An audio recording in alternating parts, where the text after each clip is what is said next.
Om.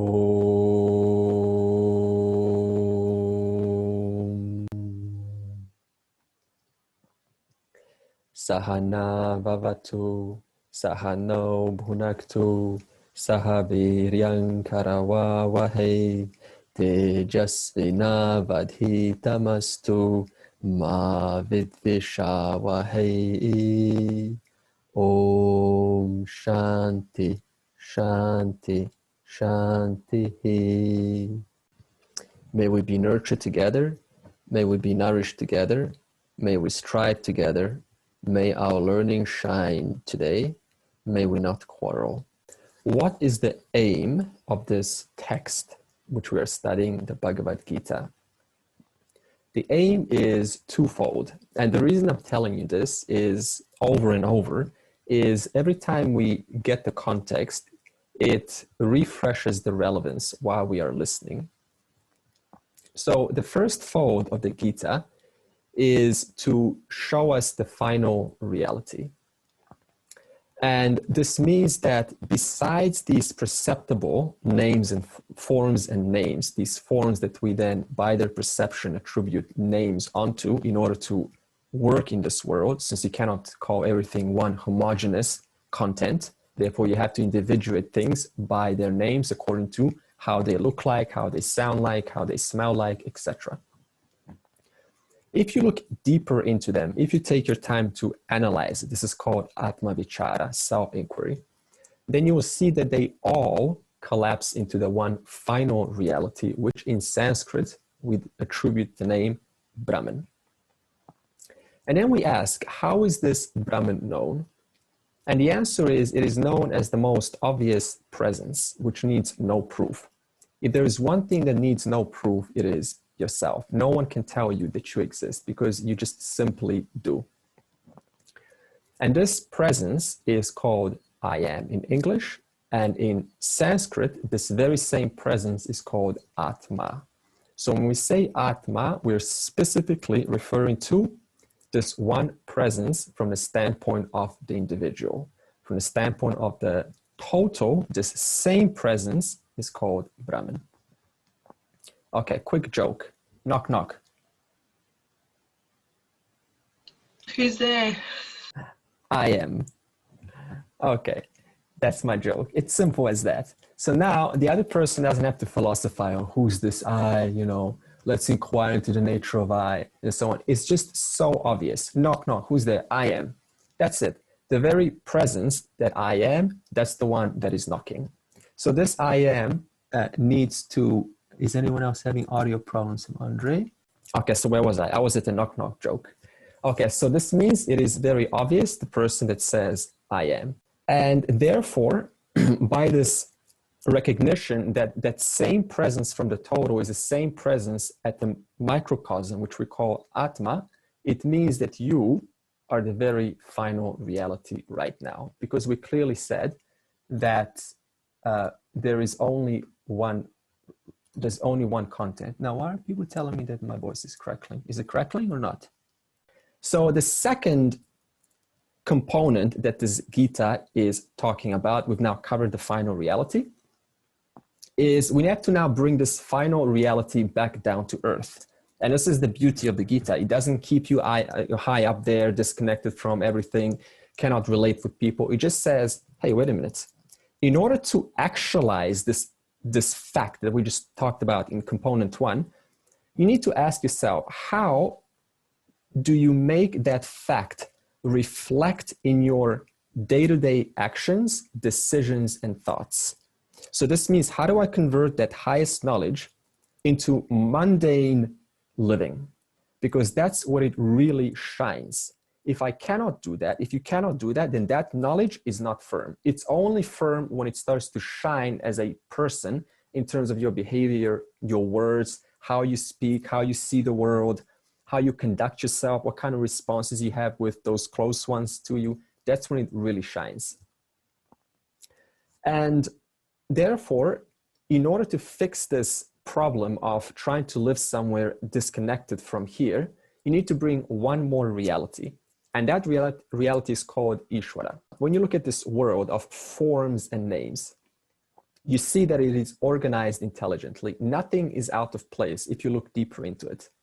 For example, all forms are intelligently put together at each assembly. If you look at it at an assembly of subatomic particles, then it is not just random, random particles flying all about. Because if you zoom it out, you see that those particles make up atoms, and then atoms make up a larger assembly like molecules, and those molecules make up larger assemblies like cells, and cells in themselves have a mitochondria and so on, and they create an intelligent function of themselves, which then correspond with another cell.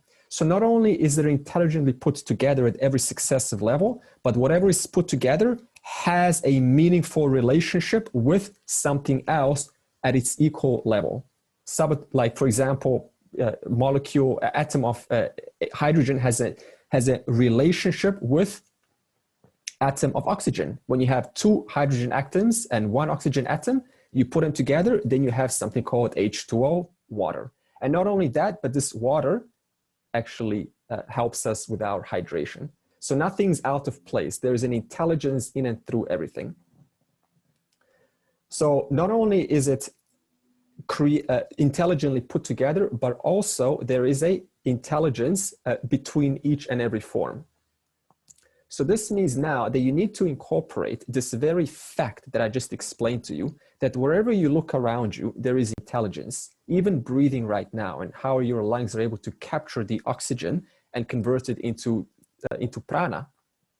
All of this is intelligence.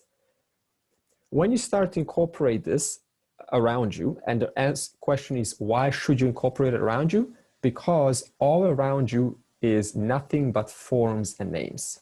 From the moment we wake up to the moment we go to sleep, there is just forms and names. Even to think, Brahman, I am Brahman, and all of these are words, thoughts, understandings. That is nothing but form itself. So this means you cannot get away from the fact that everything is form, at least from the standpoint of Vyavaharika, from this transactional reality that we're dealing with.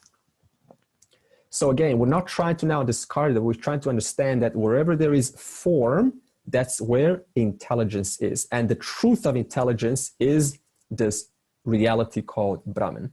This is why in meditation, if you try to grasp yourself, you can't do it. If you try to grasp yourself as consciousness, the final reality, it's impossible. You know that experience? Trying to get to some state, and yet it's like soap. It never can stay. Why? Because Krishna says very clearly, you cannot be objectified. You cannot objectify yourself. So next time you meditate and you're closing your eyes and you're thinking, okay, I want to now reach this final reality. What does the scripture say? Impossible.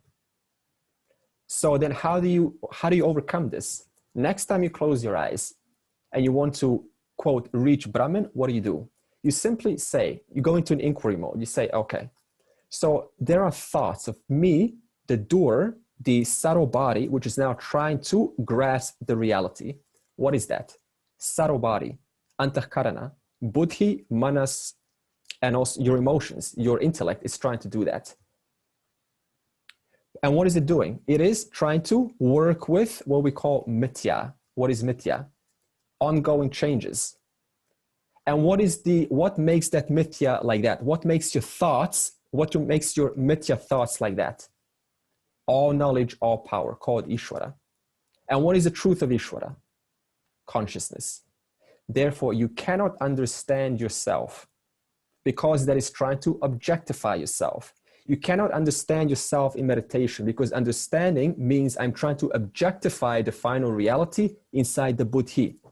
Therefore, what do? Again, you say, okay, so whatever I'm trying to do now is a thought.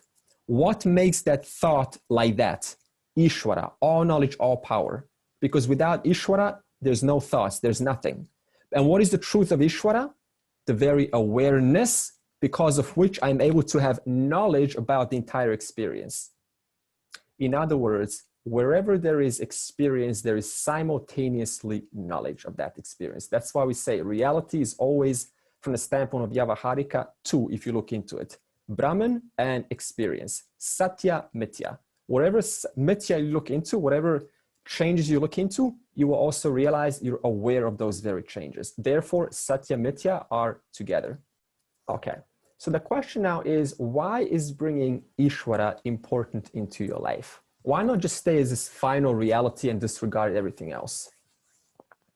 Because the reality is things don't always go your way. Even if you have the highest knowledge, they don't go your way. There is internal challenges and there's also external challenges. Internal challenges in terms of thoughts cannot get your mind quiet. Takes a long time. Sometimes the mind just goes, can't control it. You can have all of the spiritual knowledge in the world, still doesn't help. The mind still keeps going. That's a challenge. External challenges, those who are close to you, work, right, society, so on, that is also a challenge. So now, suppose you don't have knowledge of Ishwara and you don't care about Ishwara. How are you then going to look at all of these things that are going on? Something's wrong with me. In other words, I'm still going to have resistance towards what is. Whereas if I incorporate Ishwara, then I simply see all of these movements as nothing but inherent laws. Law of karma, law of dharma, law of gravity, for example. So if you don't recognize that everything is governed by an order, then it becomes very difficult to cope, because you need some intermediary explanation to explain the way things are going on. If you don't have that explanation, then what's the mind going to do? It's going to take it personally. It's going to say, you know, the world's like this and that, my thoughts are like this and that. But if you bring in the laws, the orders, which make things as they are, called Ishwara, then you're able to cope much easier with reality. Therefore, what we're talking about is refining your thinking. Refining it, what does refining thinking mean? It means aligning your thinking with this grand order, coordinated beautifully by all knowledge, all power. To give you some context, what do you do with your physical body? You align your body with food. Why? Because you know that by aligning my body with a law called food, I'm going to sustain the health of the body. In that same way, by aligning your mind with the order, the grand order, you sustain the health of your mind. Therefore, you're able to think more clearly, much more expansively. Okay, now the question comes is, how do we refine our thinking? How do we make our thinking more subtle? When I say that, I mean more transparent. It's able to see much deeper through things than it sees presently. What are some thoughts on this? So we could refine our thinking by, number one, studying the scriptures. Okay. We could also refine our thinking by stepping back from our mind, watching our mind, and looking at it from different perspectives. We could also hang out with people that also study the scriptures and also watch their mind. Okay. Super. Okay, these are excellent points. I hope you've written this down. Okay, I'd like to say. Yes, please, Madhu. I would say that when we realize the impermanence of everything around us, and we focus our mind on one that is permanent, we are able to refine our mind, because we know that all this Maya and all that goes on in the world around us is impermanent. It comes and goes. It's not important. Uttamam, excellent. Okay, this is more great ideas coming. Anything else when it comes to your mind when we say, how do we refine our thinking? How do we improve the quality of our thinking? Doing some self-inquiry. Okay, good. Okay. I think that's the starting point. Excellent, yeah. Okay, so these are all good ideas. So Thomas, Madhu, and Rani have given us some good ideas. So I'll give you two ideas. First of all, you need to see this world as your friend. For what? For self-growth. In other words, first see that the world of forms that you and I find ourselves in gives us an opportunity to undo disempowering patterns of thinking. Because where do we pick up all our patterns of thinking? In this world. Therefore, this very world also becomes our friend, which we can use to undo all of these patterns. In other words, the world serves us as a mirror. It gives us clues. It shows us what throws us off, but it also shows us where do we retain our composure. How else will you know what throws you off and where your composure is remained unless you engage with others, unless you put yourself physically in challenging situations, in relationships with people? Therefore, the world becomes your best friend, because it's very hard to know what's going on here unless we're exposed to a real life situation. So therefore, it is not about leaving this world for the sake of pursuing spirituality, but when we say renouncing sannyasa, what we're talking about is renouncing or leaving your old thoughts about the world. So sannyasa does not mean leaving physically, but rather looking into my thoughts and dropping them away, realizing they no longer serve us. They had their chance. Now it's time to move on. Therefore, renouncing thoughts means I'm letting go of these ideas. How do you do that? You simply say, thought, you have served me, you have done well so far. I no longer need you because I want to grow. I want to move on. Therefore, no thank you. You just simply make that affirmation, assertive affirmation to yourself. This means you're working with your own mind.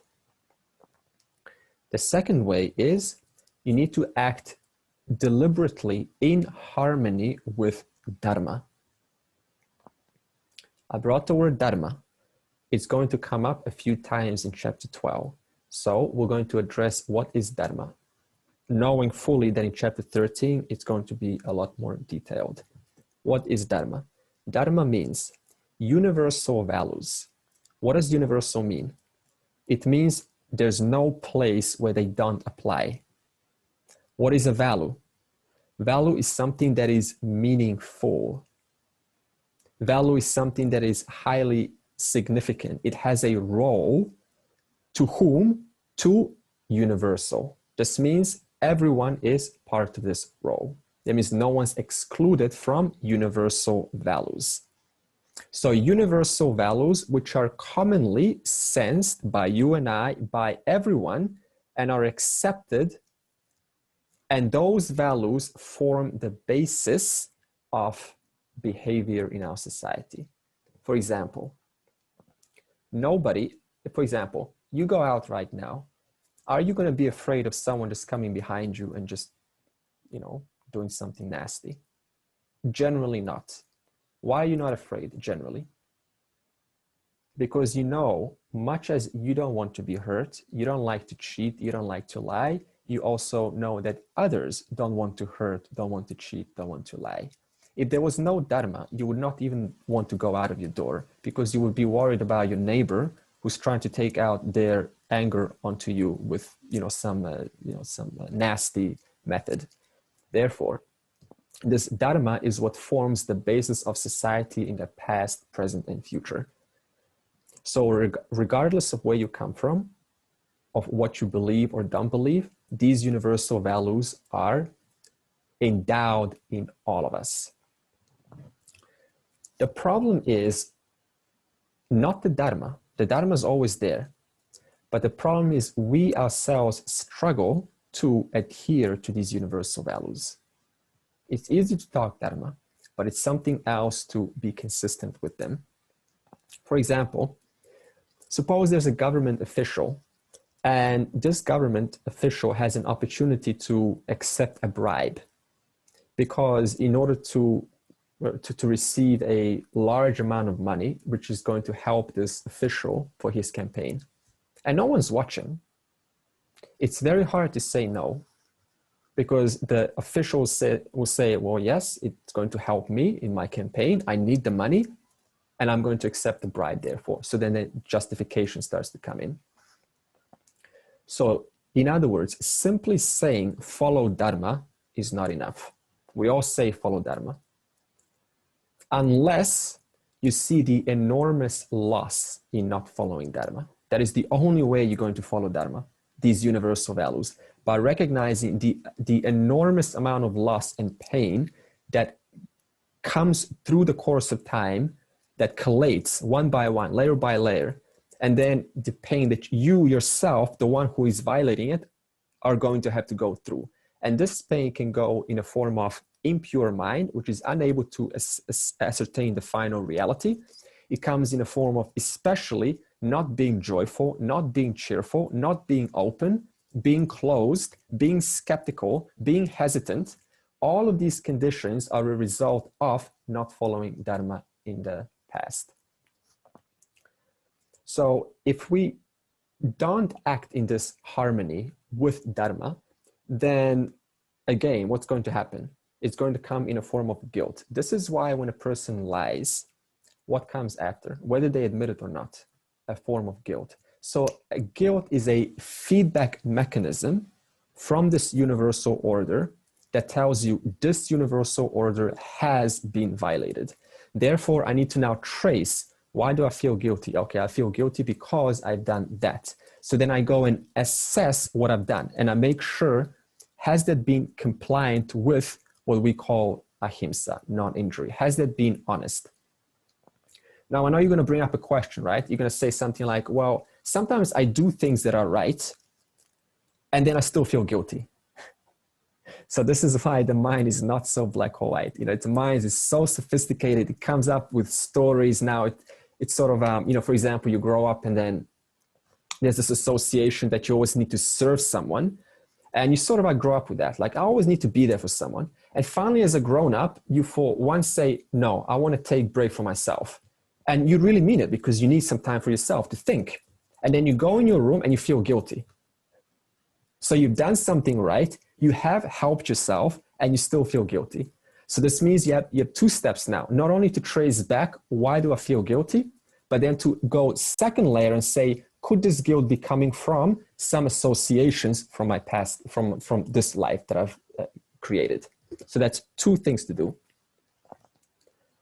Okay. Also, again, if I don't follow this Dharma, you and I, then contentment is denied. Why is contentment denied? What does contentment mean? Just general sense of cheerfulness. The reason is because if the mind's living in guilt, shame, and embarrassment from making ongoing mistakes and not addressing them, at least onto oneself, not admitting them, then where's the mind going to live? In a state of past. Can you have joy in the past? Absolutely not. Because whenever the mind's in the past, what is it doing? It's busy chewing on things that are not addressed. And if it's in the future, that's just called ignorance. That means I'm living in some reality in order to escape what I need to address right now. So either the mind's in the past chewing on things that need to be resolved, or it's in the future planning its life 10 years from now, 5 years from now, imagining a better life as a means to ignore the very basis of what's occurring in my body right now, in my mind, and that is conflict. So this means the person has to be very cautious and address whatever feelings are showing up right now. That is the absolute best moment to address things, because it's very hard to now say, okay, what kind of challenges do I have? The thing is, that's very hard because there's no context. So this means, where is your moment of self-growth? In the present. When it comes, stop and look at it, analyze it. Where is this coming from? Is this traced to something that I've done in the past? And then work it and resolve it at least 50% that you can. Now, I want to bring the question of, again, Dharma. And I want to ask you, what is the difference between ethics and Dharma? Because ethics we use in the Western world, right? And Dharma is it's a Vedic word. If there is a difference, what do you think? I don't know a lot, Andre, but I think Dharma has its substratum, like it starts from ethics, they're bound together. The ethics and Dharma work together. Okay. And so if you study the ethics deeply, you come to the same conclusion as to how Dharma has come about, you know. I don't know a lot. Okay, sure. Okay, no problem. I'll get to that. Yeah, Robert? Yeah, the foundation of Western ethics was written by Aristotle in his work on ethics. and it contains no reference to God. Okay. And there's no, Ishwara is not involved. Ah, excellent. Okay, good. Yeah, I was getting that direction. Okay, anything else? Also, is there anything to say ethics is universal? When we say dharma, the universal aspect of it is inbuilt into it. Yes, ethics is also universal. Absolutely. Mia? But isn't ethics colored by the culture, religion, and also societies and communities? But No, then Dharma is universal balance.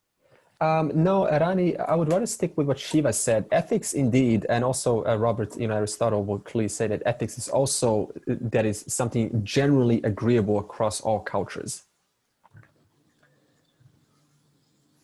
Someone else wanted to say, Mina, you got unmute. Dharma is more about, like jiva, like it's more at the bodily level, like all the rules and everything, like laid down by the scriptures, but less to do with the spirituality, more with the, codes and conducts and rituals. Okay, fair enough. Yep. Any final thought? Okay, anything else? Dharma is the inherent nature of life. Yeah. Dharma is universal, but at the same time, it is extremely personal as well. Ah, okay. Wonderful. Okay, this is exact. Yeah. Go on. While I see ethics as the rules that we make around dharma to protect dharma of one species or society or in any particular situation. Right. Okay. Okay. So, okay. Anything else? Andre, can you hear me? Yes, I can. Go This ahead. is Gökner.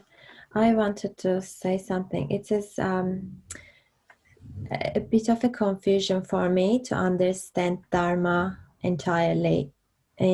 Because when you give an example like someone who lies and who cheats or who whatever the examples you've given, and a person who is doing those is doing it for a reason, for past actions and however this person has been living.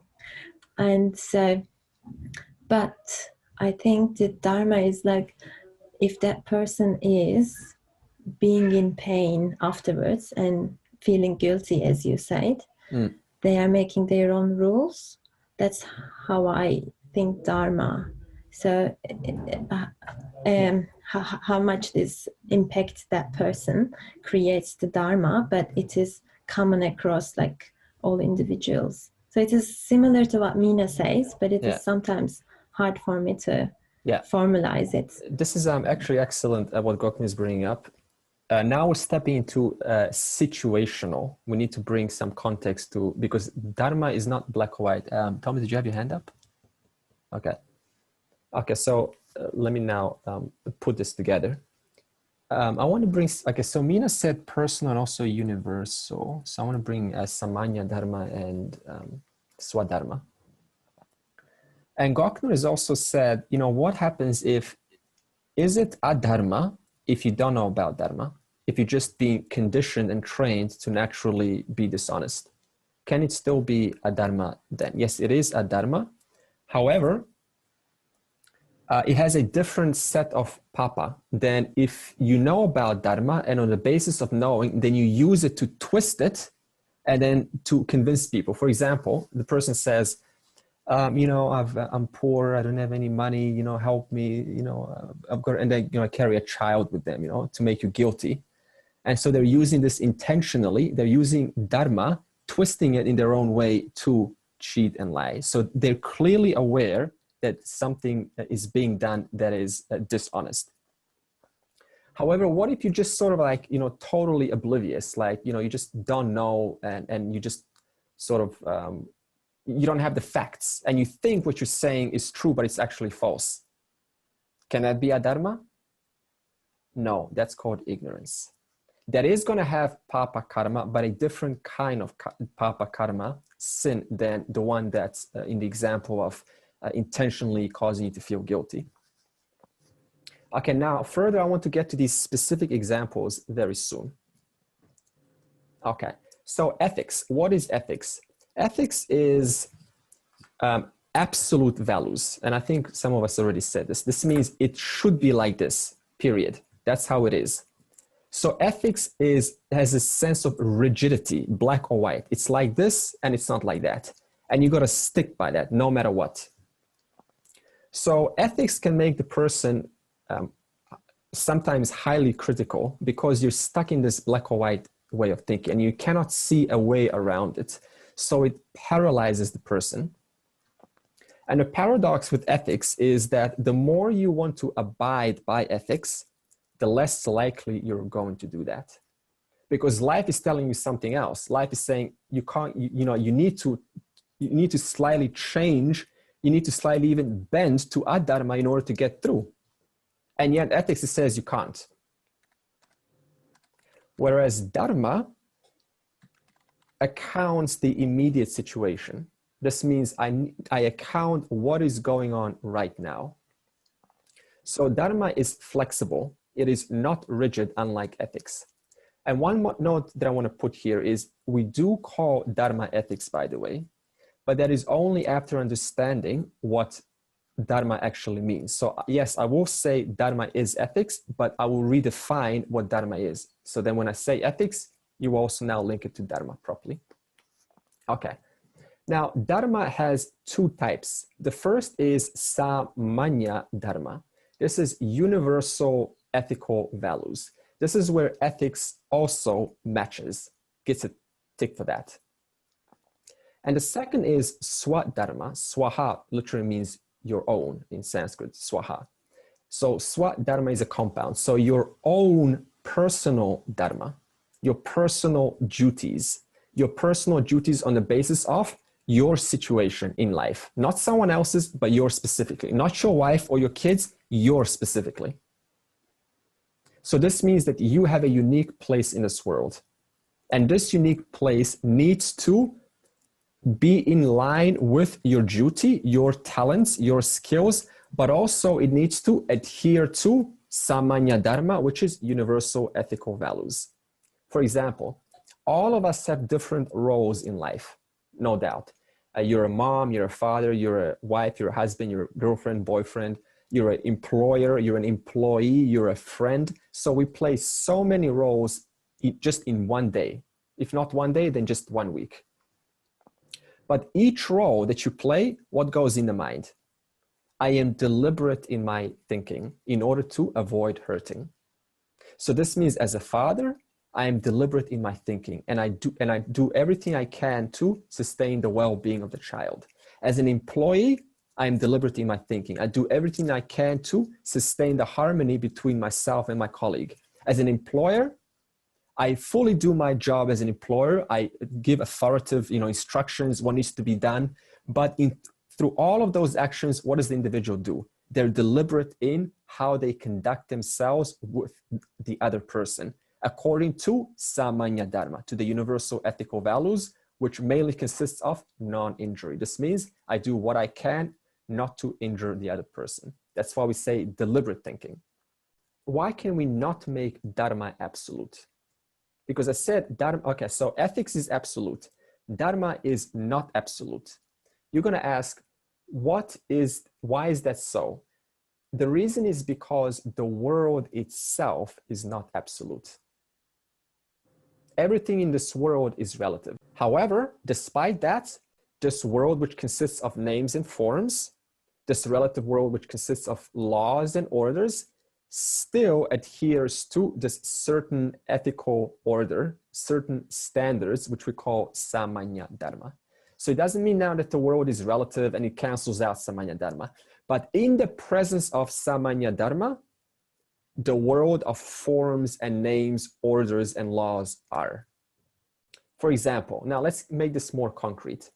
So, okay, what kind of example am I showing you now? To show you how dharma is not absolute and yet it still adheres to dharma. how it's not black or white. Suppose that you're driving on the road. So as a driver, you're adhering to road rules dharma. Who sets the road rules? We don't know, but we'll say the government sets the road rules. So in the presence of those road rules, the driver operates his or her vehicle according to your free will. Just like we operate our vehicle called body according to our free will. And if that free will crosses boundaries of the road rules, which I find myself in, then what happens? There are consequences. These consequences are called punya, papa, karma. Punya means merits and papa means those demerits, which are going to produce negative consequences, consequences that are unpleasant. However, sometimes crossing the boundary of the road rules doesn't lead to negative consequences. For example, suppose there's an accident and the road is blocked now. So what do you do to get out of there? You cross the lines, you go the other direction, you just kind of like do everything opposite the road rules tell you.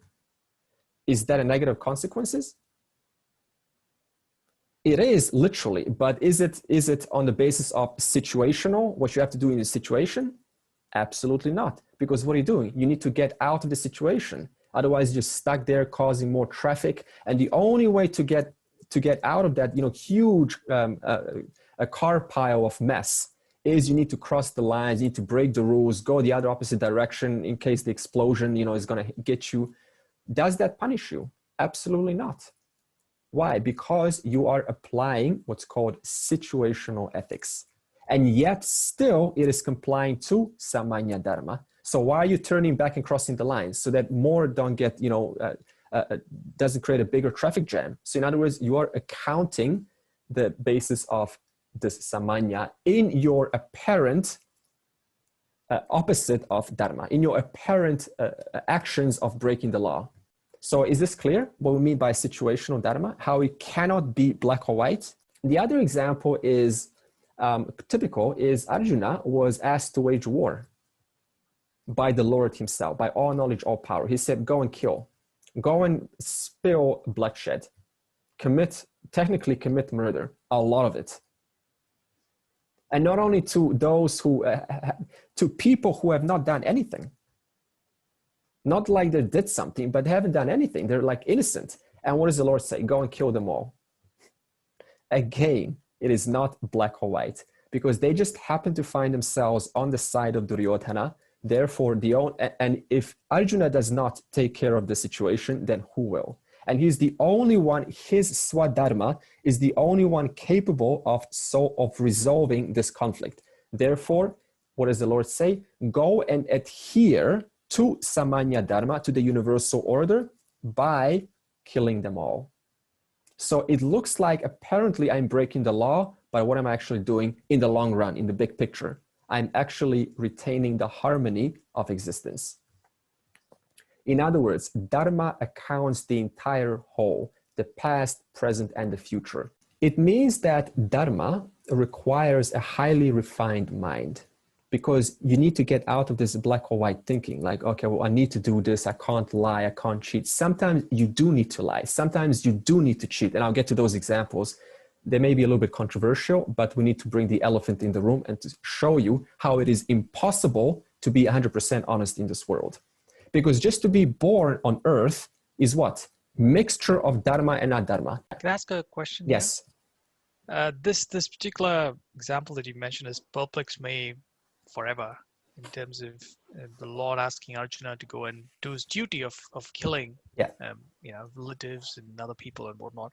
So the thing about, you said in terms of how dharma is relative and it changes in terms of how the perception is. As an example, I'm just throwing an example just to help me understand more than anything else. Yeah. If I were to think, it's a fantasy, right? It's just an example. It's just a wild example. If I were to think that Trump is a bad person, right? And in my own mind, if I were to kill him, then the world order is retained. And if I were to do that murder, if I were to go march to the US, if I were to get access to Donald Trump, if I were to kill him, in my mind, if that's going to bring peace to the world, is that good dharma? I don't think so. I don't think. I think when we are thinking about actually that if this person, if we kill them, then the world will be in peace. I think that's not the peace. Is it? Why is it? Why do you feel it's not peaceful? You know, Trump, looking at Trump and looking at Trump's action, because it's his action. He will get his consequences in other forms. So that means the peace is not in us watching it. So we need to self-inquire why we're feeling like that. Yeah. So I don't think it's dharmic to do that action. Yeah. The world is full of Trumps. Yeah, that's okay. We have limited knowledge. Hey, We have limited knowledge. Just an example. Yeah, I understand. What I would like to say is that when we, as far as dharma is concerned, we need to look at our own swadharma, what our duty is. Our duty is not to go off and kill Trump. Good. So I think we should follow our own duty, our position in life, and what our circumstance, what we are doing, and follow that. Like Arjuna went to war to kill people because was his swadharma. He was a Kshatriya, and it was his duty to fight the war. Yeah, that line of thinking is exactly what is confusing me. So let's say this is just a fantasy, right? Let's say I am a spy of the People's Republic of China, and I have deep animosity towards my country, and my duty is to make sure that China rules and not necessarily US. And hence, my duty is definitely to bring peace and order and to protect China. If that's the case, I can go and kill, because my own mind, killing Trump would bring or fulfill my own duty. I know we're digressing from the conversation, but we can come back to it later. It's complex, but take that situation. You would say, no, you're breaking the law of ahimsa. But if you had inside information, he was going to set off an atomic bomb and kill millions of people, then you would be preserving the dharma of ahimsa by killing him, even though at the apparent level you are behaving adharmically. From a higher level, a different, if you like, order of reality, looking at ethics, it's still dharmic. So it depends upon how all-encompassing your perspective is and whether your personal sarupa is involved in a dharmic level with that situation. Okay, good point. Shiva, did you have your hand up? Yeah, this is kind of a tangential example that I was thinking of when we were talking about situational awareness. Sure. Like most of us have heard of the Tesla autopilot car. Yeah. So that's basically trained on artificial intelligence and machine learning to make situational decisions based on the inputs it is receiving. Yeah. So they ran the model on various situations. So for example, the car is driving and there are two people on the road and there's going to be an accident. Yeah. And the only way is to kill one of the people or run into one of the people. Yeah. So what would he do? So they put a pregnant woman or a woman with a pram and a man. And the car's model automatically chose it will always go and kill the man. And then they put in a model wherein they put in a situation wherein there was a black man and a white man of similar ages. It will always kill the black man. Oh my God. Right. So these ethics, the problems of ethics are now a big problem in the whole machine learning and artificial intelligence. I think they missed a little bit of racism in that algorithm. So these machine models are trained based on the data we provide them, and if we have bias in the data, that's and that bias is going to pass on to the programmer. The programmer is going to add those biases into the algorithm. So that is the case of a machine trying to do a black and white situational awareness thing without a bigger. I was just going to say that I don't think we can tell someone else what they should do. It's always situational, and we can't really know that. And I think it's something we all want to do, is tell others what they should do, but in the end we probably don't know the whole situation. Yeah, good. Lloyd said we don't know the background. You know, this person is also not just what we see. They're also, you know, they're a caring person in other situations that we don't know. Yeah, I just wanted to say that just because believing that you are right does not mean that what you're going to do would also be dharmic. Yeah. Like Ajay said, that he feels that this is the only way to survive or to protect his country. Yeah, yeah. So we should not think or connect dharma in that manner. That what I think right is dharmic. Yeah, and sure. Then how would you know? What is good dharma, not good dharma? We'll get into that. We'll get into that. How do you know as this unfolds, especially in chapter 13, this will be clear. So we're not going to get into what's right or wrong now. Yeah, and the second thing is the killing should be the last resort only, should be the last solution. In this entire Mahabharata episode, Krishna tried to avoid the war by doing the what do we say, sandhi in English? You know, he tried to negotiate, and he tried avoid the war. And once everything failed, and everybody was in the battlefield, then only he said that go and kill them, because they are not ready to change, they are not ready to talk, and these people at the opposite side were only doing a dharmic action. Okay, this is just like that. Okay, let me go and kill, Yeah, so what Meena just said is exhaust your options, and of course, now someone can bring the debate and say, well, how do you know that more options are going to even help? What if they don't help at all? However, putting that besides the point, the last option is taking someone's life, literally. Yeah, Robert? Just one final thing. In situations like what we're talking about, often people resort to what's called the utility principle, which means things can be looked at from many different ways, but you resort to the greatest good for the greatest number of people. So in the case of Arjuna, it might be bad for the people he's going to kill, but ultimately it serves society and delivers the greatest amount of good to the greatest amount of people by fulfilling those actions and preserving society's general rules. Yeah, good, excellent. So he's saying that, helping the greater good is the gauge as to how to assess the situation. You can even bring this case, what Ajay said with Hitler. So suppose someone sensed that Hitler was clearly was clearly misguided, and he took action to assassinate him. The question now is, what kind of a world will we have today? Would we have gone through this massive industrial revolution, and the countries actually starting to trade between each other, because a lot of activity and improvements started to happen after the war. So both ways there are consequences.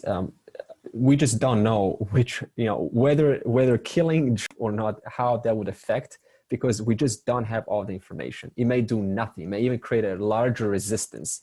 It may even show, okay, see, the ones who are right always get killed. Therefore, he was even more right than we thought.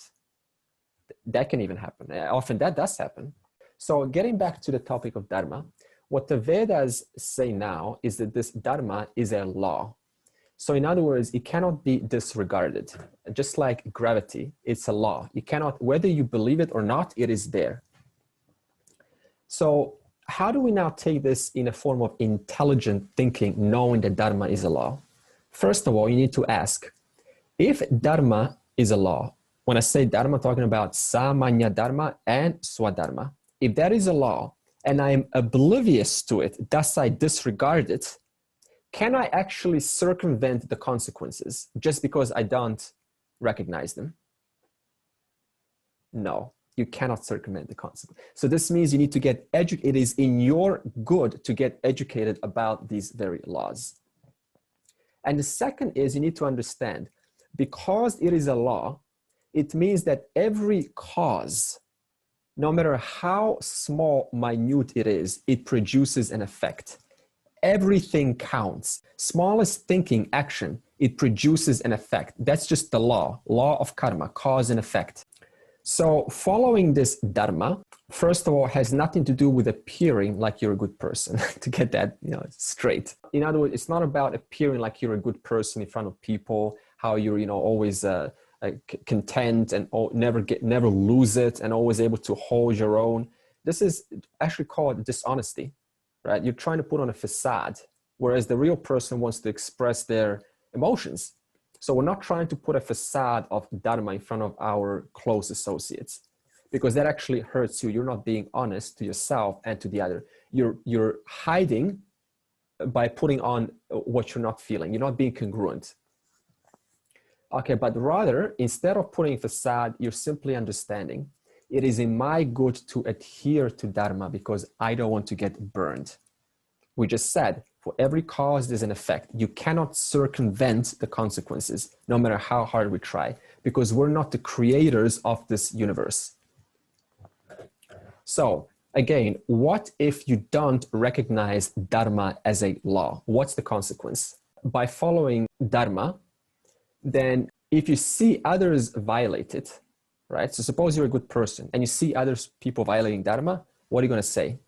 Well, they're violating it, then why should I follow? In other words, it's going to become much harder to comply to ethics, to universal order, universal values. If you're a good person and you see others constantly getting their way and getting way more than you're getting, whereas if you do understand that it is a law, then you simply won't get tempted to try to join the compromisers, because you will understand, even if they're getting their way, there is a long-term consequences. This is called drishta and adrishta palam, seen and unseen consequences. We may not see it immediately, but you just wait 10, 20, 30 years, even next life, it is all gonna come back and you just cannot escape it. Suppose that everyone around you is overcharging foreigners and you're one of those people that, gets tickets from the foreigners. This happens in India all the time, when a foreigner comes on the airport, and everyone's just like, how do you call it? Like bees to honey. You're the honey and then the bees just swarm. And everyone's saying, no, this is good price. This is the average local price. Good price, my friend. Why? Because everyone else is doing it. So there's no questioning, right? You're just enjoying what everyone else is doing. Whereas if you recognize by me doing this and inflating the price 10 times higher, then what am I actually doing? What kind of a person am I? I'm a dishonest person. So this means it's very hard to retain dharma in those situations where there's nothing in it for you. The one who is truly mature is the one who retains their dharma, even if the other person doesn't have information. They have nothing to judge you on, and you're thinking for them. You're thinking dharmically for them. That's where true maturity comes in. Okay, so far, summary of dharma. First of all, dharma is relative. 2, it is a law. It cannot be bypassed. And 3, it is impersonal. In other words, there's no one punishing you from up there. No one's looking over you going, okay, so he or she's doing something fishy, I'm going to punish them. It's just a law. Just like gravity. Gravity is not personal. If a person decides to jump off a cliff, they're going down. You can't say now, oh, how dare you, gravity, you're not looking after me. It's just there for everyone. Now, I want to go a little bit deeper into this relativity of dharma and show you how it is not black or white. Tell me, how do you handle the following 3 situations? In fact, we will now discuss. Suppose, situation 1, suppose you're working in an advertising company. Is 100% honesty possible if you're advertising?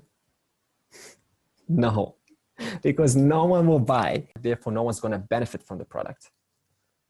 Okay. Second, suppose you're traveling in a foreign land. So we're all now travelers. Okay, we're very vulnerable now, right? Because, you're in someone else's land. And the fastest way to get through the hoops, through the hassle of the locals, is through bribery. Remember, you're just, you're ordinary. You just want to get from point A to B in the shortest amount of time with the least hassle. And the only way is through bribery. In fact, the locals expect the foreigners to bribe them.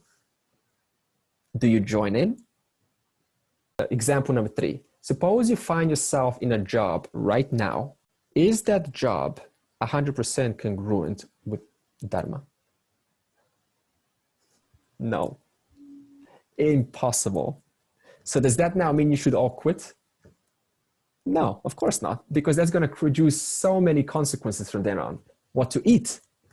Okay, so let's discuss Dharma on the basis of these 3 situations. What do we do? Give me some suggestions.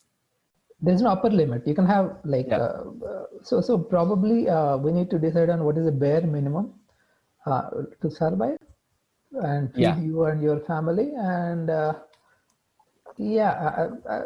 just do whatever is needed to that much. I mean, instead of because like there's no point in becoming a super greedy trader and making billions instead. Yeah. So what Pavan is saying is, know your boundaries. Where is that point of I have more than I actually need? Because that's the point where we just start to, continue unnecessarily exercising, these fishing methods. So we can limit the severity of adharma by knowing where your boundary is. Where do you need? And just staying there. Okay, that's one way. What's another way? To go through these tricky situations where you're almost forced to apply adharma in order to move forward. Because we know that applying adharma has papa consequences, right? Talking about your second situation where you have in a foreign land and you have to give bribery to get from point A to point whatever. Yeah. I think if it's important for me to get to this, from this place to the outcome wherever I'm going, and I have to give bribery, if that's the only way, then I have to think positively in the sense that, yes, that other person needs the money. But if they have the money, they wouldn't be asking for bribery to get, because you need to get there. Yeah. So I've done this in India many times, and I don't see as adharmic. I see is that just something that you need to get there. So it's your course of journey. So I mean, like if I refuse to give, then I'm going to get into a battle with them, and it's also I've entered a situation like that where they curse you and they call you all kind of names, and so it's situational. Sometimes you have to give bribery to get there. You have to give more than what you really. Locals did. What Pavan was saying. So that's good. So in other words, you can still give, but then hold your limits. Maybe negotiate. So just to make it somewhere in between. I just wanted to say that maybe we need to sort of like zoom out a bit and think of these 3 situations. I would personally, from the limited information and the example that we have quoted, it does appear that I'll go ahead with, bribing and marketing. But I like to zoom out a bit and think of it in terms of my entire life, that I try to live most of my life according to Dharma and not just these particular situations which I cannot avoid. And maybe learn from these experiences, think of this as God's will, and learn from from those situations, try to grow and lead the rest of my life in accordance with Dharma. Okay, good. Kritika said that you look at your life on a bigger scale. You're trying to do your best you can. However, you do find yourself in these situations that will require you to apply some dodgy methods. And like the only way you can really get through is, to say, to comply. Yes. So I have 3 points for these tricky situations. Yeah. The first one is I always ask, what is at stake of doing or not doing anything? For example, Krishna said Arjuna to kill these people because Samanya Dharma and the harmony was at stake at that point in time. Right, got it. So if I'm at the foreign land and without bribery, I can't get out of that land, I can't come back. Right. I have to be bribed. Yeah. And second thing that I ask is, whatever I'm doing, is it going to harm somebody else and I'm doing it just for my own personal gain. Okay, you're counting both sides here. Right. So I just don't want to harm others just for my own personal gain. If it is equal situation, maybe equilibrium in the society, then it's fine. Yeah. And the third thing is, like others also contributed this point. The first one is, don't get into the rat race, especially in the job, and create your own boundaries. Because I work in a corporate, in a company. Yeah. You know, in the corporate world, you know, there is every kind of politics is done. There are a lot of things that are being done, but I've never faced myself in those situations because I had created my own boundaries that, okay, no for this thing and yes for other things. So create your boundaries. Create your boundaries, good. So all of our methods, our ideas that we shared is, we're talking about thinking, I'll use Kritika's words, we're zooming out, we're being a little bit more creative, a little bit more innovative. That is, we're refusing to participate with this, okay, here's what's offered and therefore I take it or I don't. You're looking at in-between options, because what happens often is we find ourselves in these situations and we say, okay, so here's what I'm shown and I only have an option of yes or no. So we limit ourselves by our own thinking about that situation. So we need to think in between. For example, traveling situation, one thing that you could do is, instead of submitting yourself to these physical meetings, which usually involve like bribery, like at the ticket shop, then you can just look online. Is there a way that I can get a ticket online and then print it and then just use that to get through, instead of dealing with this section where we know that bribery is going to happen? So that's one thing you can do. The other example, what this innovative thinking is, if you know the movie Schindler's List, remember Schindler's List? You must see it. So Schindler was a member of the Nazi party. And at that time, you know, the Jews were being assassinated left and right, basically treated like animals, no value for life at all. And Schindler, being on the Nazi side, he was able to see a little bit more. He was more humane in the sense of seeing the value of human life of the Jews, just no different than his own people. But he was working as an employer of a company. So what he did was he used his position, his employer position, to employ the Jews and use that as an excuse for them not to be killed. So he said, these are my people, my employees, don't you kill them. So in other words, he was thinking outside the box, because think about it.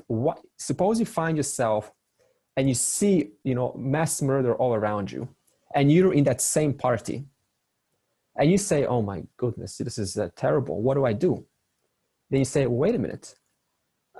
I do have a job and I do, you know, have I do produce products or manufacturing. I can make those people work for me and I can use that to save them. In other words, using the least that you could do is think like this. This is called creative thinking. Another example is an official from the IAS, the Indian Administrative Service, used an innovative method to overcome bribery, because he was working in a situation where it was normal to accept bribes or to take bribes from businesses. And the officials, the department that he joined, the officials noticed that he was very honest. He was an honest man. And this made them very afraid, because they thought they're going to be exposed by their bribery methods, because, you know, you're a government official, you're supposed to be honest. So what did this man do? Out of fear, because he recognized, you know, all odds are against me. So what did he do? He didn't want to quit. He didn't want to, because he needs the money. So he didn't want to leave. What did he do? He accepted to bribe also.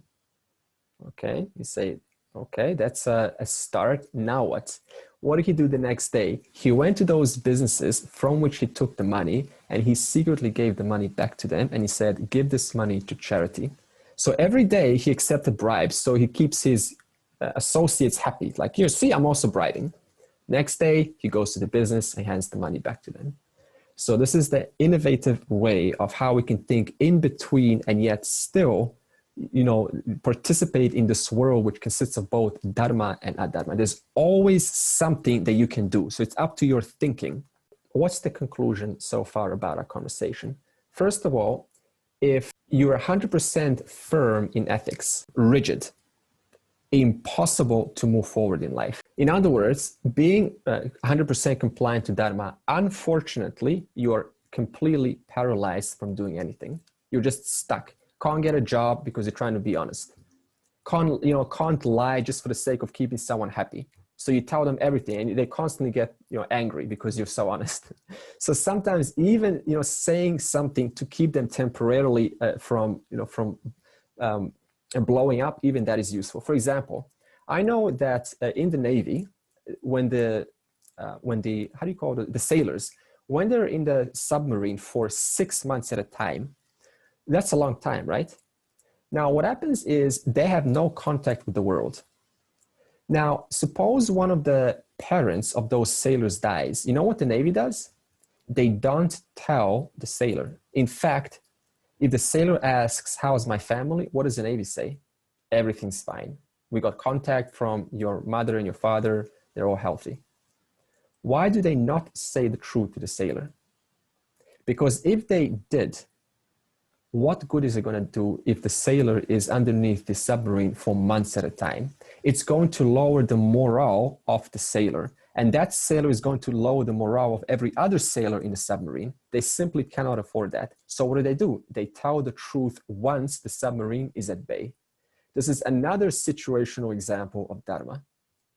So I have one question. Yes. So is it like if somebody does bad karma, can that person do good karma to compensate for that bad karma, or it stays? It's like something which you can't. Okay. Okay, good. Pavan's exactly on my thought process, because the next thing I was going to say is I was going to introduce a question. Giving you these examples, the question is now, how do you negate the effects of violating dharma? In other words, bending to adharma. In the Vedas, we have what's called prayashchitta karma. What is prayashchitta karma? It is actively doing something good. Suppose that the only way that you can earn money right now in your job as an employee or the employer, whether self-employed or working for someone else, the only way is by doing something that is not 100% clean. Suppose. Now, to negate the effects, what do? You simply contribute each month to some, for example, charity that you genuinely believe in. For example, I was just looking on YouTube, and when I saw this, I was crying in tears, because there was a man in India called Kailash Satyarthi. You heard of him? Kailash Satyarthi. So what happened is Nobel Prize winner? Is it the same guy? He is an Indian reformer against... He won Nobel Prize, I guess. Kailash Satyarthi. Yeah, he won some rewards. And he's an Indian reformer against child labor. So what happens in India is these children, 5 or 6, they live in these villages, and they get exploited by, these, certain men who come to these families and say, we have a job for your children, and they can be digging the stones and extracting sometimes cobalt or iron or something, diamonds or gold or whatever resources are around in those villages. And these families are so poor, they have no choice. In fact, they're so poor, they cannot even educate their children. So you're kind of like stuck in this tricky situation. Your own children are being exploited, and yet you have no power to stop it, because your children are actually bringing you the money to feed your children, and you love your children. So he noticed this happening on a massive scale in India, and it's happening still, especially I know about diamonds. They're being imported to London, and then London is making huge profits, the diamond company. And so he said, this has got to stop. I want to give education to these children. So he set up this foundation, and he started to promote this on YouTube and around the place. And it's got quite popular. His video that I saw that made me cry was 7 million views. The moment I saw this, and because he created like an hour documentary what's happening to these kids, I said, I have to contribute. And it makes me feel good to do so. In other words, I found something that is personal to myself. just like you find something that is personal to you, something that really touches you at every level. I'm not talking about, okay, so Red Cross, you know, they're out there, so give to them. There's nothing wrong with them or anyone, just you need to find something that is personal to you. And you just simply contribute something every month. It makes you feel good because now think about it. My money is actually going to children, which I love. That's just a great feeling. In other words, not only are you helping, but also you're negating all of that, all of those negative, those situational conditions that you're forced to be at the mercy of almost. This is called prayaschitta karma. Now, a little warning. Yes, Kritika? Index finger went up. Just on the specific examples of charity, there are a lot of organizations, charitable organizations, which do in turn engage in unethical behavior. So by contributing to organizations, which I myself would not maybe know that they're into something unethical. So am I doing pa or am I doing a punya?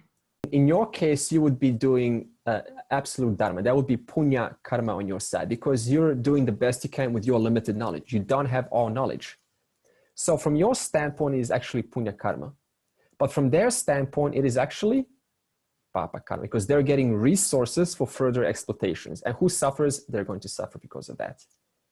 So this means in that case, you don't have to worry. But it doesn't stop you from researching further. It doesn't stop you from canceling your charity the moment you discover something potentially fishy. Again, we cannot now use this prayaschitta karma to go, okay, super, I'm so happy I heard this. It's not going to give me a chance to increase the levels of my adharma even more. So that means the more I cheat, I can just cancel it out the next day with prayaschitta karma. It doesn't work like that. Because the mind's so sophisticated, it just keeps on finding innovative ways to circumvent these Vedic scriptures.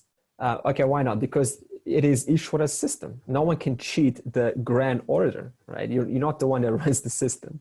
Okay, so again, the original question that I posed was, how do we refine our thinking? Again, the answer is, why am I asking this? Or the question is, why am I asking this? Is because the quality of your thinking is the quality of your life. The quality of your feelings, how you feel about yourself, the world, God, everything is the quality of your thinking on a day-to-day basis. So we have to now ask, then how do I improve or refine the quality of my thinking? We said, number one, see the world as your friend, a means for self-growth. It is a mirror.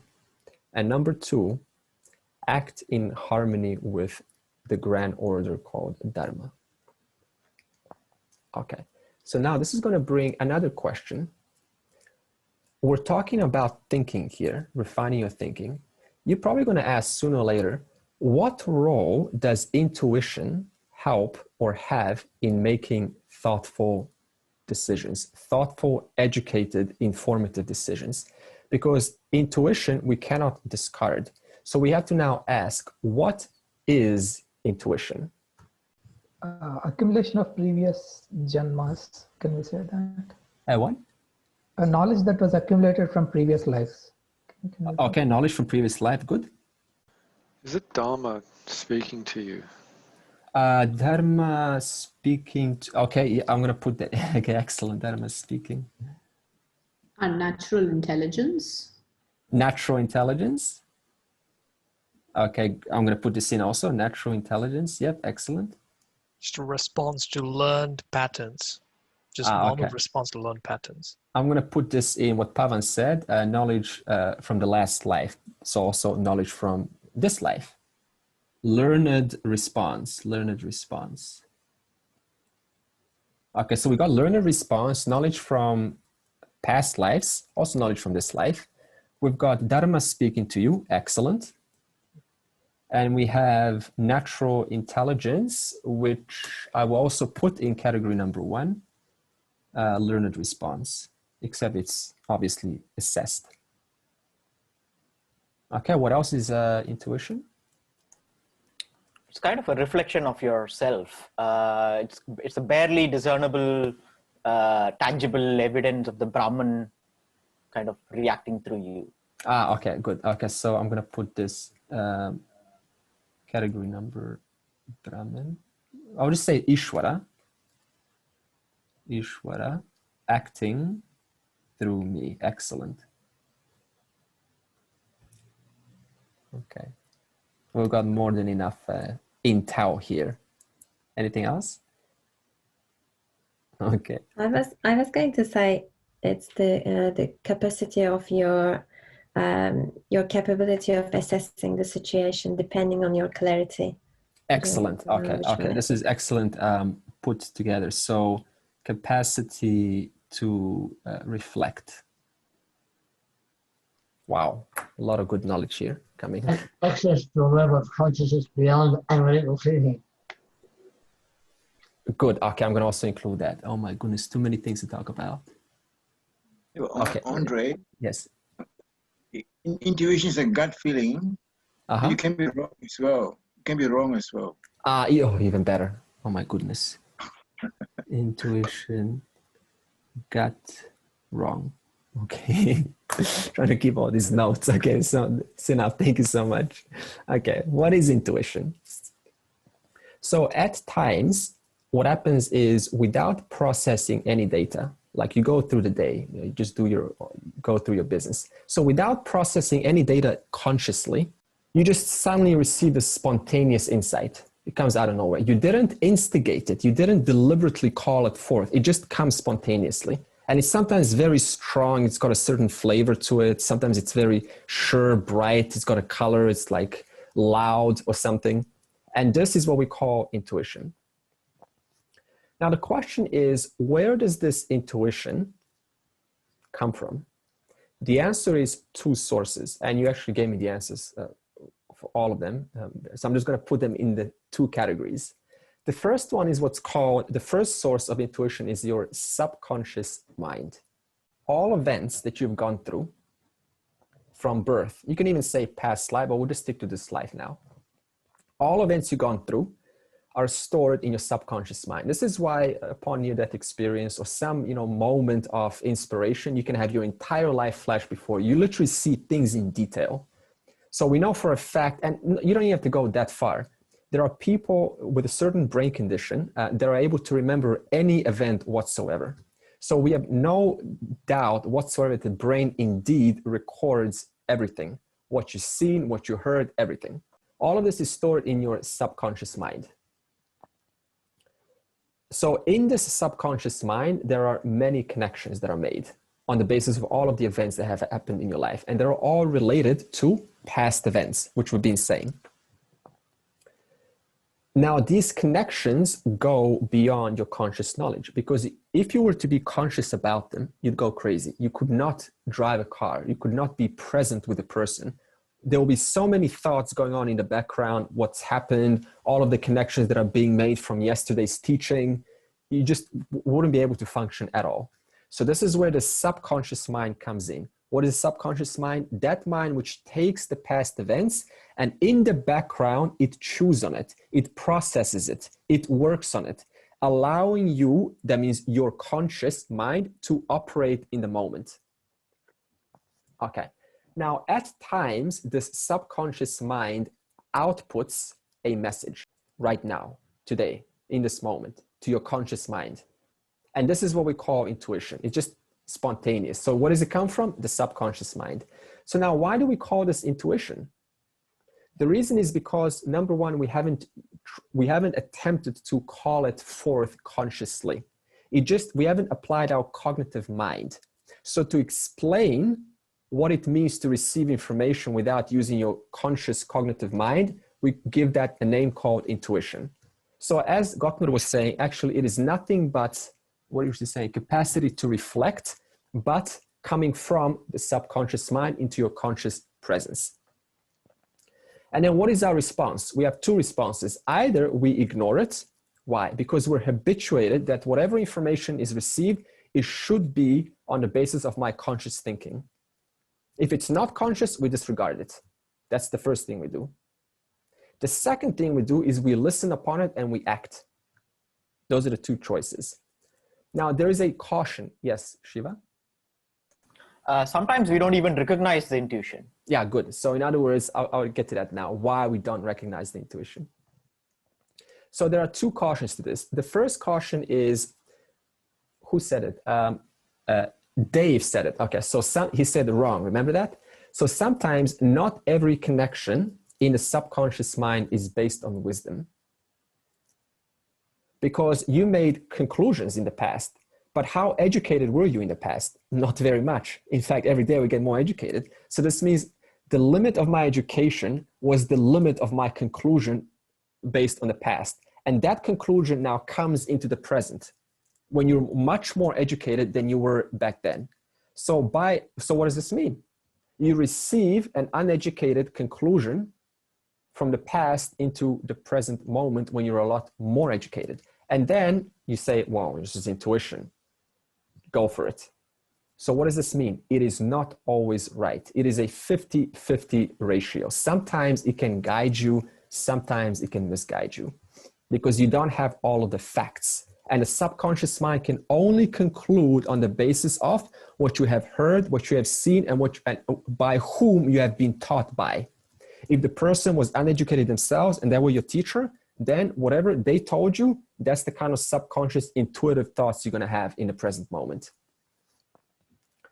For example, there's a case scenario where one of the, I think it was a man or a woman, they were asked, so what made you choose this partner? Like, I think it was like, after they split or something. And one of them said, oh, I intuitively felt she was the love of my life. I just saw her and I just intuitively felt that was it. And on the basis of that alone, we got married, of course, divorced later on. So what does this mean? And of course, we attribute names like, oh, she's my twin flame, he's my soulmate. And then we just kind of like add these terms to make our relationship more special. But it's just a relationship at the end of the day. It's just a neutral, two people coming together, trying to help each other to expand. So we don't have to attribute these special names onto the relationship at all. Because it's all just a childish mind trying to make itself feel special. Okay, so this means number one, it is not always right. And number two, if you always go by this intuition, then there is a risk of becoming judgmental. For example, we say, oh, I don't have good vibes about this person. Next, not good vibes about this person. Next. But have you actually applied your conscious mind to listen to who they are? No. In other words, if I've made a certain conclusion that a person with a black skin has a certain attitude, then what's my intuition going to come in the present? Okay, the moment I see a black person or a certain color, what does my intuition say? No, I don't have good vibes. Next. So this is why we need to apply our conscious analytical ability besides just buying into our intuition. So what does this mean? When the intuitive thought comes, you apply your viveka, your discrimination, knowing fully well that it has a 50-50 ratio of being right or wrong. If you just go for it, well, you're risking it. Okay, now we've also had in history whereby many discoveries were made through this intuition. For example, Einstein himself was very surprised when he discovered relativity of time and space. But why did he have that intuitive thought? Because he spent years mastering the subject. So whenever we see these discoveries, like, wow, just a thought of inspiration, you look into that person's life, they know everything about the topic, not everything, but they know a lot about the topic back and forth. So this means the intuitive thoughts that help you are also on the basis of how much you know about the particular topic. And what happens in science is then when you bring this theory of relativity to the science panel, because it is coming from your intuition, I think also a DNA strand involved intuitive inspiration or something. A lot of discoveries came from this inspiration, that's called intuition. So what happens is then you have to take this to the scientific panel and you have to prove it logically how it is actually true. So what happens is, suppose you now to go to a panel and then the experts say, okay, well, here's a formula. How do you now fit this formula with your intuitive inspiration? And you need to now explain. So this means you get attacked by various opinions. If you can hold your inspiration, then it becomes knowledge. Therefore, whatever most of the science facts that we gone today went through this process of going through what's called attacking that knowledge on the basis of the panel, and then that knowledge becomes firm. until someone else shows a way to actually disregard it. That's why science itself evolves. Okay. The second source of intuitive ability comes from Ishwara, and we've all actually, most of us have mentioned this. It was Lloyd, right? Dharma speaking. Okay, it's Dharma speaking. Okay, so what happens in life is we create conclusions, we create narratives in our minds. So this means our minds becomes full of conclusions and narratives. And this very mind that's holding these narratives is operated by the orders of Ishwara. So what does this mean? Wherever there is mind, that's exactly where God is. Right in your own thoughts, right in your own emotions. And yet we're looking for God elsewhere, right? So this means if I have lots of thoughts, lots of narratives, it makes it as though I am distanced away from God. That's the irony. The very God that I am seeking is right here making these thoughts say, I want God. And yet I don't know him. Why? Because I'm holding narratives in the mind. Now, what happens is through the years, as you start to purify this mind that's holding these narratives, you start to resolve these narratives through knowledge. It purifies this mind. It makes the mind more silent. And as it makes the mind more silent, it makes this person gain a wider access to Ishwara. Now you're going to say, how is that possible? I just explained. What is making your mind work? Ishwara.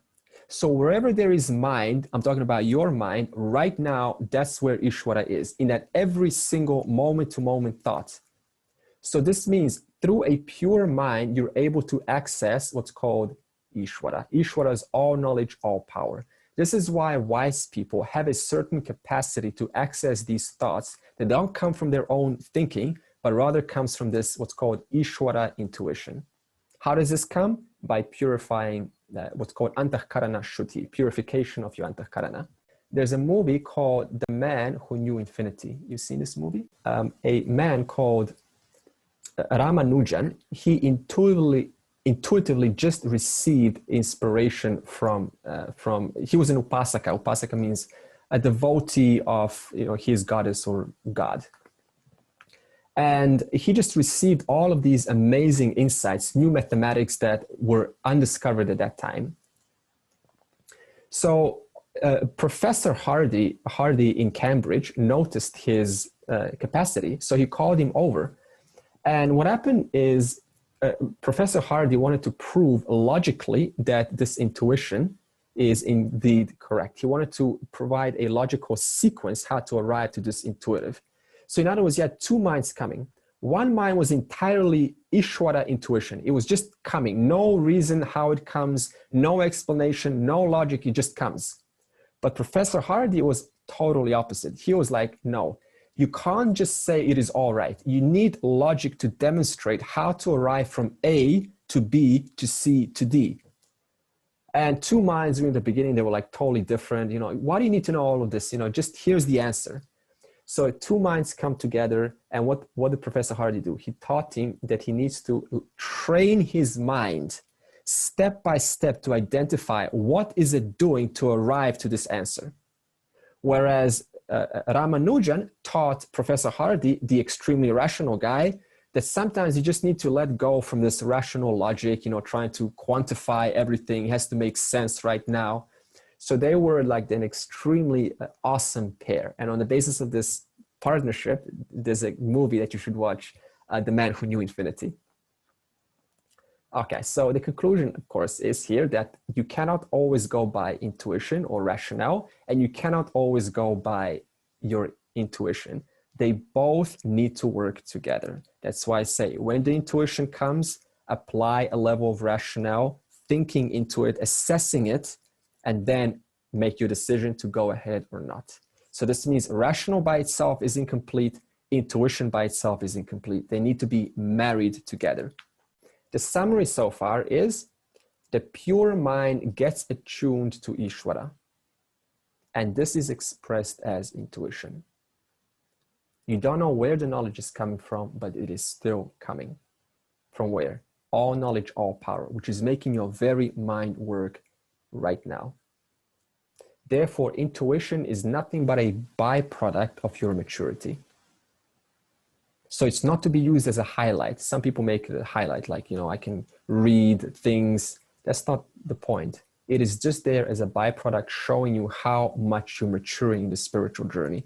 Therefore, the more you're progressing, evolving, the more intuitive you become. I want to revise the 5 sadhanas of chapter 12, which constitute what's called bhakti yoga. So we've now done with dharma, we're done with the intuition. We're now on to the next topic, which is revision of the 5 sadhanas. I'll start from the top. The first sadhana is Nyana yoga, verse 3 to 5. What is Nyana yoga? It is removing the false notions which make it impossible for the buddhi to clearly discern the consciousness principle called Chaitanya Tattvam, called Atma, called Paraprakriti in chapter 7, and the body-mind. Because the false notions mix everything up. They mix the body-mind as consciousness, consciousness is the body-mind. So what is Jnana Yoga? Simply creating that absolute clarity between Chaitanya Tattvam, consciousness principle, and your subtle body. That means the thoughts, the emotions, and your memories and so on. Okay. Then Upasana Yoga level 2. This is verse 6 to 8, which I was hoping to do today, but we will do next week. Verse 6 to 8. This is placing your emotions and intellect in Ishwara. That means your whole life becomes about Ishwara. All of your emotions are dependent on Ishwara. All of your thoughts are in the name of Ishwara. In other words, for an Upasaka Yogi level 2, God is everything. God is everywhere all the time. They are obsessed. Kind of like being in love with a partner. You're in love with God. Now, in Upasana Yoga level 2, there is a subtle distinction between God and the lover or the worshiper of God. Between myself and Bhagavan. Remember chapter 11? How Arjuna got afraid? He was witnessing what? Vishwarupa Ishwara Darshanam. In other words, he was appreciating God is everywhere, everything, there is only God. And yet, the person that's saying that didn't see oneself as God itself. Okay, so there's a subtle distinction there. Whereas Jnana Yoga, that distinction is no more. Okay, so what is Jnana Yoga? How does it compare? It means that there is no difference between myself and Ishwara. We are not two. I alone am. Of course, we don't say I alone am. A better way to say it is the distinction between myself and Ishwara is not two. It's a lot more humble than to say I alone am, I am the truth of this universe, and so on. So it also depends how you speak. That also makes a big difference. Okay. Then Upasana Yoga level 1. This is verse 9. This is basically Ashtanga Yoga. What's the purpose? It is to develop composure and focus for an extended amount of time. So you can concentrate for a period of time on that which represents divinity for you.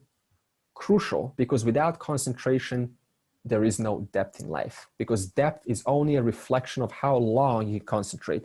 The more you can focus on one thing, the more you gain knowledge out of that thing.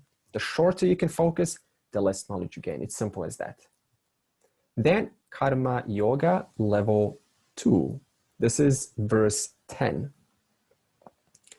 This is about bringing Parameshwaraha into the picture in your daily cooking, brushing teeth, driving a car, writing right now, this down on a piece of paper. Thinking means you're bringing Ishwara in and through all of your actions. And all of your likes and dislikes, that means what you like and what you don't like, all of it is subservient to Dharma. So what does Karma Yoga level 2 involve? It means this. Yes, I do like and I do dislike this, but I choose to put it away in the name of abiding to Dharma and avoiding adharma.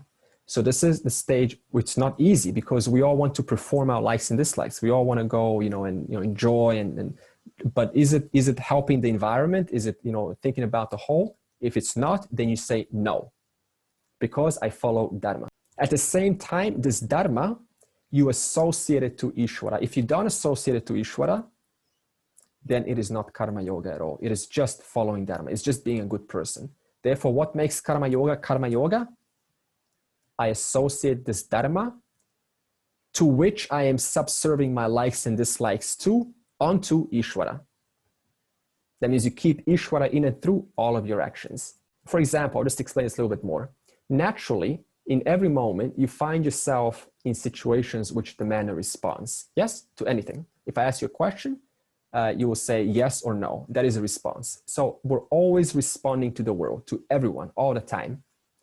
Now, those responses in Karma Yoga level 2, you make sure they're conforming to the moral order called Dharma. So you have a choice. You can either lash out, or you can just, okay, let me just retain my composure, and I will speak, with a little bit more maturity. That's what it's called. Suppressing my like to lash out in the name of Dharma, in the name of speaking kindly, speaking more gently. Okay, now Karma Yoga level 1 is in verse 11. This is whereby your likes and dislikes are so strong, there is no way you're able to make sure they subserve Dharma. Impossible. So what happens here is we say, no problem. You can still continue exercising your strong likes and dislikes, your raga dvesha, and you can still have liberation, but you need to do something. First of all, continue fulfilling those likes and dislikes. Don't stop, because to stop creates a mind that's only going to fantasize. It's going to create psychological pressure. But second, make sure those likes and dislikes conform with Dharma. So this means you're changing the quality of your likes and dislikes. You can still perform them, but you have a different attitude about them. At the same time, ensure that this Dharma, you associate it to the presence of Ishwara. So don't just say, I'm conforming to Dharma. Realize this Dharma is God. So this means it trains your mind to adhere, to abide in the presence of Bhagavan. So what does this involve? It involves that when the results come in Karma Yoga level 1, you first think of God. Then you enjoy it. You're not allowed in Karma Yoga level 1 to just go enjoy it. Oh, okay, thank you so much. You first say, thank you, Lord, for this result. This is your gift, your prasada. And then go and enjoy your result. So this means it trains your mind to ongoingly address the presence of Bhagavan before you receive anything in life. Okay. And finally, we're currently studying Upasana Yoga level 2. This is verse 6 to 8. And this involves your mind constantly being centered on Ishwara.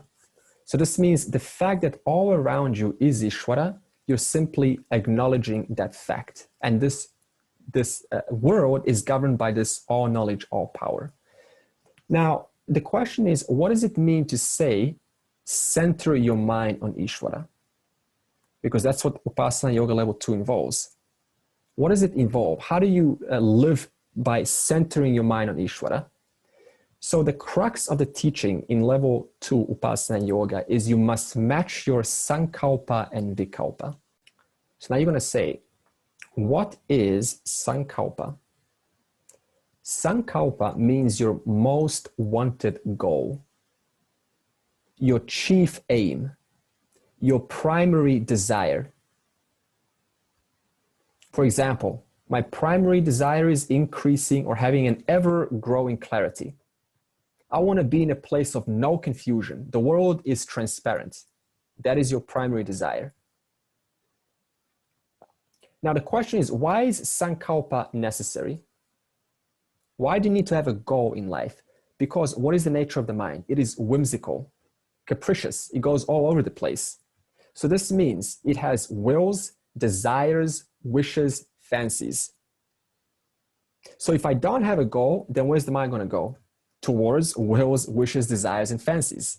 So this means you need to intentionally create a target for your mind to abide to. Because what's the nature of the mind?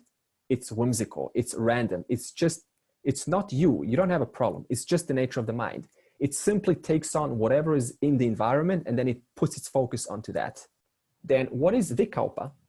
Vikalpa is your secondary goal, your intermediary goal, your secondary desire.